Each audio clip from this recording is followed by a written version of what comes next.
Hello, my name is Bryce Tubbs. With me today is Suzanne Scott. She's a manager at TIP Trauma Informed Parenting. I'm extremely excited to be able to share this story with you and really have this conversation with Suzanne. Thank you so much, Suzanne. Thank you for having me. You know, what was life like before you got into, TIP, and what was the catalyst or series of events that led to you, doing this great work? Well, I was a foster carer for 7 years, and I had my own two children, one of which has special needs. And I struggled for years with behaviour challenges, and I didn't know where to turn. I tried every avenue, and I went along to a thing called ACE Aware Nation in Scotland, about adverse childhood experience. And it really opened my eyes to what had been, what was causing these problems. And it led me to a man called Brian Post in America, who runs the Post Institute, and his stress model and his techniques in helping children with trauma, and being aware of how we were responding to that behaviour and what it was doing in our brain, along with what it was doing in their brain, and how I could change my response to that behaviour and the difference it would make. And it really changed everything for me when I did that. I put it into practice, and I couldn't believe how quickly it changed for me, and it changed for my whole family. And I just thought, why have I not known this all these years? And I feel driven now to tell it to as many people as I can. And I've set up a charity presenting workshops on this technique, Yes. taking it to as many people as possible. So you talk, this is something that I probably haven't thought about or heard, but you talked about how it affects the parent's brain as well. Can you talk a little bit more about that? Yeah. What I hadn't realised was, I screamed and I yelled and I did all the, I put my kids in time out and all that stuff, punishments, consequences. And I hadn't realised that what really was happening was that when they would misbehave, it would send me into my stress and into my fear brain. And what was happening was I was wanting to control. That was triggering all my own stuff. And I was getting into my control mode, and I wanted to stop that behaviour and shut it down. But actually it really wasn't about the child. It was more about me and what was going on in my brain and all the stress that was, going on in there. And being able to just stop and breathe and take a minute and think, what's really going on right now? Because my brain was telling me that somebody was going to die. This was the end of the world. And that was why I was having this reaction. So being able to see that fear reaction in myself, and then be able to recognise that fear stress reaction in my child, and understanding that my child's behaviour wasn't a personal attack on me. They weren't doing it on purpose. It was their stress in their brain that was creating the behaviour. So seeing it very differently helps you approach it from a different perspective. And when you're more aware of your own fear and stress response, then you can start to see it in others. These people are misbehaving. I was misbehaving. I was just having a tantrum. But I was an adult, so I thought it was okay to behave, in a certain way, because I had so much stress, and I was blaming my children for stressing me out. But really, actually, it was my own stress that was the problem. Wow. It was quite a light bulb moment for me, to sort of realise that. And when I started to change the way I responded, everything in my home changed. Especially for children that I cared for that had a trauma history, because they're so triggered so quickly into their own stuff. They're hypersensitive to stress when you've come from a really difficult life and all you know is stress. That's what your brain does automatically. It goes into that fight, flight, reaction. So if I could come at it from a calm place and bring my calm to that child, instead of bringing more stress and adding more stress on top of it, then that was allowing them to feel safe and helping them to regulate. A stressed out adult cannot calm a stressed out child. It's actually impossible. So if you can be calm, then you can help that child to calm. Does that make sense? What are some tips that you can give for people to calm down, or even to be aware that they're riled up? Yeah, no, it's very difficult. But a lot of people say, well, I can't help it. I get stressed. I can't help it. I think firstly, just noticing it, just spending a week in your life, just sort of being aware of when it happens. You might not change it, but you can start to look back on it and say, all right, okay, that was actually about me and my stuff. And when you feel that need to control, even the minute I would feel myself wanting to give a consequence or wanting to give a threat to a child, if you do that, you'll lose your iPad. That is my stress in my brain. So the minute I hear those words coming out my mouth, I know that I'm triggered. And so, oh my, because we've all got trauma, we've all got stuff. Life is hard. That's what ACEs is about. Understanding that and being able to stop myself. Breathing has changed everything for me. Stopping and breathing really slow, deep breaths in through the nose, out through the mouth. The slower and the longer I can breathe out, the better. It calms all that stress hormone in my brain, and it releases oxytocin. Oxytocin is the most wonderful thing. It's that love hormone in the brain. It's what you experience when you fall in love. And if you can get some of that pumping in your brain, it's going to calm down all that stress hormone.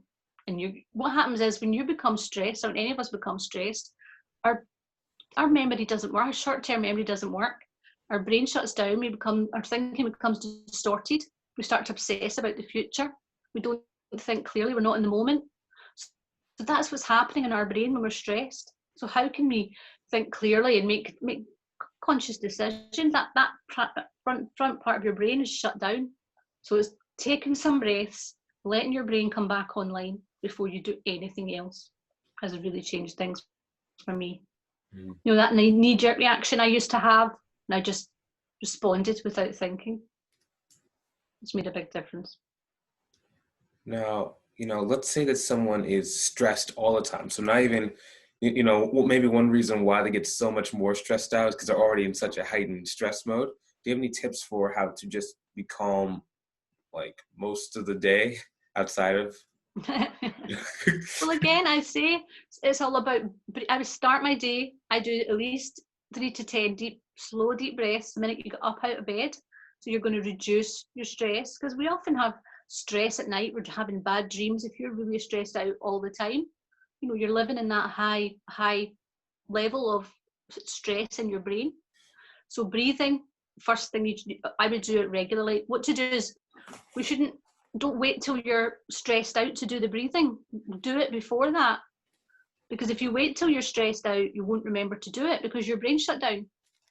So it's bringing that into your everyday practice, breathing in the morning, breathing at lunch, breathing when you know you're going into a stressful situation, before a meeting or before you pick your kids up from school, whatever stresses you out, breathe, breathe, breathe.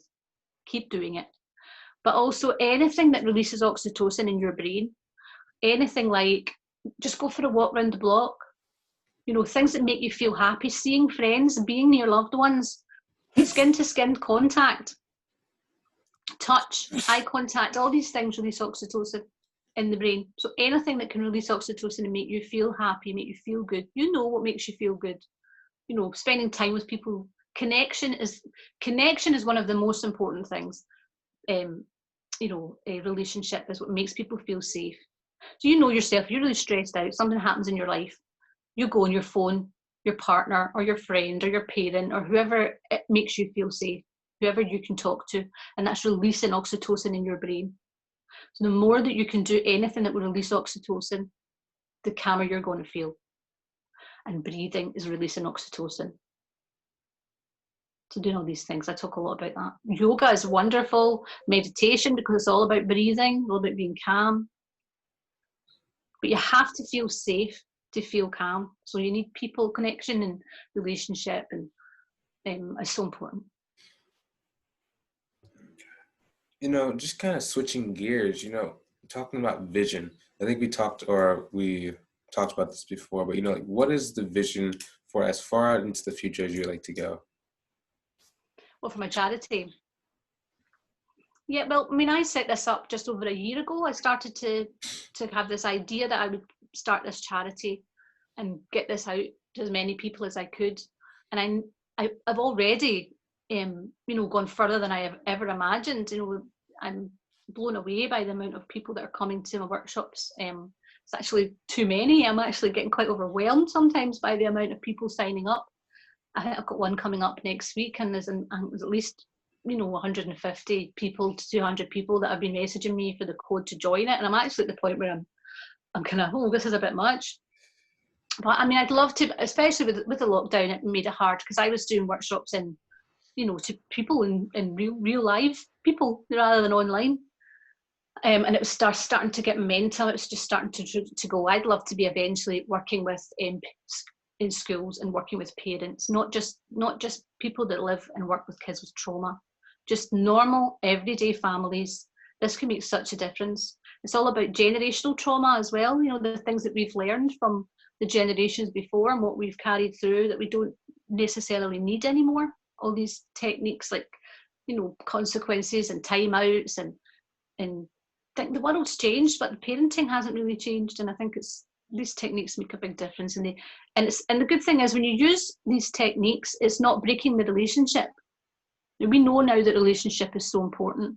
And if you give your kid a timeout or you're yelling and screaming at them, that relationship is ruptured. So it's finding a way to do it that keeps that connection. And if you can imagine future generations learning to do this with their kids, to manage to parent without all the stress, the world could be a different place. I mean, I would love to get into all the local schools and get into, you know, just to change the future for the future generation. Really, that's my ideal, is to tell as many people about this and get as many people using these practices that can change for the future. Okay. You know, what does the word success mean to you? Success. I mean, I just suppose for me, it's just to be doing what I love and for it to be making a difference to people. I mean, sometimes I often say, even if I can talk to a room full of people and I only can get through to one person, it's worth it for me. You know, there's nothing better than I often get messages after I'll do a workshop, people saying what a difference it's made in just a day. And then again later I'll see them getting in contact. Wow, I might have a bad day, and they'll get in touch, and I'll have a chat with them, and then you know you see the change, you see how it's changed for them. That's success to me, to see it making a difference to people's lives. You know, are you working on anything new? I know, do you have any new workshop dates, or do you have any new things that you're doing? Well, I'm doing one next week, but it's kind of oversubscribed at the moment. But yeah, I'm just going to keep putting them on. I'm starting to get funding as well. I've been applying to lots of different things for funding. It's just starting to come in. As I say, I'm quite new. I only got my charity status in late January this year. So it's just starting to kind of build. And again, as I say, I tend to do workshops for foster carers, adopters, teachers, social workers, but my newest thing I want to do is get into schools and speak to parents. You know, where can people go to either learn more about you, or where can they go to connect with you further? Yes. I tend to do most of my networking on Facebook, which my daughter thinks is horrific because she says Facebook's old-fashioned. But I have a Facebook group and a Facebook page. It's TIP, Trauma Informed Parenting. People message me on there. I post regularly every day different things that can be helpful. And also I divert everybody to Brian Post, who was my mentor at the Post Institute, who's also on Facebook, and he's got a website. You just Google him, he's everywhere. He's on YouTube, you'll find Brian Post. He is wonderful, and his teaching has changed everything for me. So I signpost. What were you saying? No, I'm just saying I signpost everyone to his stuff. Nice. You know, thank you so much for coming on and, sharing your story with us today. Yeah, no problem. Excellent. You know, for those watching, if you've been searching for a place where others are improving themselves and helping others do the same, I recommend you go and check out our free community. It's going to be a link either above or below the video. It's basically a mastermind where we come together and support each other every single day. So if that is what you have been searching for, come on, and I just want to invite you to join us inside of our community. Also, hopefully you enjoyed watching this as much as we enjoyed creating it. Feel free to hit that share button so other people can get some great value as well. Have a great day. Talk to you soon, and we will see you in the next video. Have a great one. We're done recording in 3 and 2. Thank you.